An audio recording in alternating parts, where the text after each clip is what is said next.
Thiwa Mofokeng angahle-ke ey'thole esedlala khona-ke lapha eFrance le season ezayo. According to eDisky Times, French heavyweights AS Monaco have reportedly made a decisive move in the race for Relebohile Mofokeng approaching Orlando Pirates ahead of the 2026-2027 season.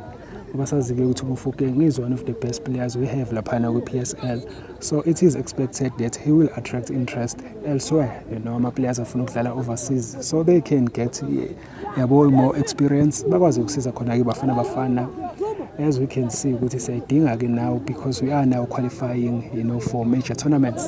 So kuthiwa-ke i-AS Monaco have tabled an offer to Orlando Pirates for Relebohile Mofokeng. So they are very serious about him. Ngoba sazi-ke ukuthi the two teams bake basebenza-ke before in terms of player transfers. uLyle Foster naye-ke wasayinwa from i-Orlando Pirates to i-AS Monaco, even though azange-ke abe successful over the side, but i-career yakhe yaqalwa yiyo-ke AS Monaco. So if-ke ngempela-ke le deal goes through, it will be good for Relebohile Mofokeng because you want to start, in a league where it is not that physical, League One is not known for its physicality. So it will be a good deal for Mofokeng ukuthi akwazi ukuthi agrow as a player.